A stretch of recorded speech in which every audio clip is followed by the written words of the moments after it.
Hello, everyone, and welcome to a new installment of AV Veterans Talk. I'm your host, Bob Alvis, and this week we're speaking with Jasen Watts, an Iraqi war veteran, Purple Heart recipient, and resident of the Antelope Valley. So, convalescing, coming back to the States, going all that. So, the journey from, okay, now you're the wounded warrior. Right. Basically you weren't going to go back into combat, correct? So that was all over with. So basically you were at a point where it was going to be, discharged from the service, right? For what was that process look like now that you're wounded with catastrophic injuries? I guess, I don't want to say anything. But that sounds about right. Yeah, it's catastrophic. It's very serious injuries. Yeah. So. How did the military? How was that discharge process when you're that? Because you're not going to stay in for your duration or whatever. Well, when I was in Texas and I was recovering, my orthopedist there, he was a major, great doctor, great guy, and he came to me because while I was in Iraq, about 3 months before I got wounded, I re-enlisted for another 6 years. So he saw I had a little over 6 years to go. So he came to me and he asked, he goes, do you want to stay in or do you want to get out? I was kind of confused. I'm like, what do you mean? And he goes, well, the way I write my reports is what the Army will go off of. And he goes, I'll be honest, he goes, if after everything you went through you want to get out, I can write it so obviously you can't go back because of your lower injuries. And he goes, but if you really, really want to stay in, he goes, I can word it to where they'll keep you in. And I was like, well, what do you think? Can I stay in? He goes, oh, with your injuries, yeah. He goes, if I didn't think it was possible, I'd write it how I believe. So I said, yeah, I want to stay in because, for my first enlistment, I planned on doing at least 20 years.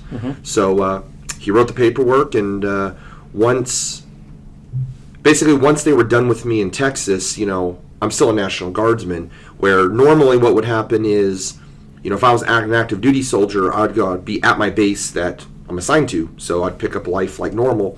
So the National Guard had a program to where they would send you home, and if there wasn't a military hospital near you, they would pay for civilian doctors to take over your care, and I was going to need months and months of physical therapy. So went home, and they paid for all that, and then I would just check in at the National Guard Armory in Palmdale and for accountability, and did that for about 8-9 months, and then finally the day come, the doctors I was seeing, the orthopedists, were civilians here in town, but since we're at Edwards is so close, since they don't have an actual medical facility, I couldn't do that, but they have an orthopedist there, a physical therapist there. Yeah. So I'd go out to Edwards to see the physical therapist, and finally that captain was like, there's nothing else I can do for you, you're up, you're walking, you're jogging, so I'm done with your care. And so I let Sacramento know, and they said, okay, you can start going back to your unit and drilling with them. Okay. Yeah. And that happened, but things started to happen otherwise, to where suddenly now your care became a little less than adequate, correct? Yeah, so when I called Sacramento, let them know that the physical therapist said they're done with me, they first said, okay, we'll go talk to your orthopedist and see what he says about your care. So I went and saw him, and he said that everything's good, but at the 1 year mark from my injury, he wanted to remove the rods that were in my legs because they wouldn't be needed anymore. So I told Sacramento that, and they said, okay, well, we'll keep you on this program until the 1 year mark. And, I'm getting paid like a normal soldier and stuff, and so, that was great, but I told him, I want to go back to work. It's driving me crazy sitting at home, and I couldn't go back to work and receive military pay at the same time. Correct. So I was like, is there any way I could go back to normal work, and then when the time comes in a year, put me back on this program, you can pull the rods out and stuff. So it was a lieutenant colonel I was talking to, and they said, yeah, absolutely, we can do that. So they discharged me from the program. I got my actual DD-214 from, all my deployment and everything, and went back to work like everything was good, and started developing like a rash on my leg, and the best they could think was it was an irritation from the rod that was in my left tibia. So it needed to come out, but then it was like a month or two away from the 1 year mark. So they said, just kind of bear through it, and in a year we'll pull it out. So finally the year came, and went back and saw the orthopedist, and made an appointment for me back when community hospital was still open to have it pulled out there, and did all my pre-op, we're ready to go, and then the day before I get a call from the doctor's office saying we have to cancel your surgery because TRICARE, the military's insurance, is saying you're not covered because you're not active duty anymore. So I said, okay, I'll take care of this. So I call Sacramento, and the people I'd been talking to prior had rotated out, the lieutenant colonel and stuff. So I'm talking to people that don't know me like they did. Absolutely. So I tell them the whole story, and I start getting the answers. Well, you're not in active duty anymore. You're back being National Guard status. It's not our problem.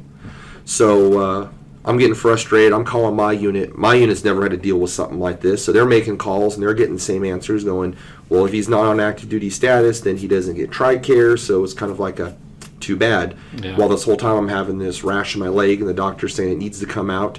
So that was pretty irritating. And so got a hold of a local congressman, Buck McKeon, filed a complaint with him, and then was talking to Dennis Anderson, and he wrote a big story up on me. And then once the congressional complaint was filed, I want to say within about a week, I had colonels and everything like that calling from Sacramento apologizing and said, when do you want your surgery? Where the state's going to cover it and all that. So it was pretty, I guess, disappointing because everything I had gone through, and then now they're going to put me through this for a simple surgery. Yeah, well, and luckily it all worked out. Oh, it did. To your benefit there, and you end up getting the care you just up at the time period of the frustration. Oh, yeah. It's just like, wow. When you went back to work, when you came out, you went to work where during that time? Well, at the time, before I deployed, I was working basically 2 part-time jobs. I was working at Sears, the AV Mall, doing loss prevention, and then I was also doing security at the mall.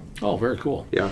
So that's interesting. You and that law enforcement aspect. Yeah. So well, that's neat. So you finally got the, you're obviously awarded a Purple Heart for your injury. Any ceremony? I'm just kind of curious.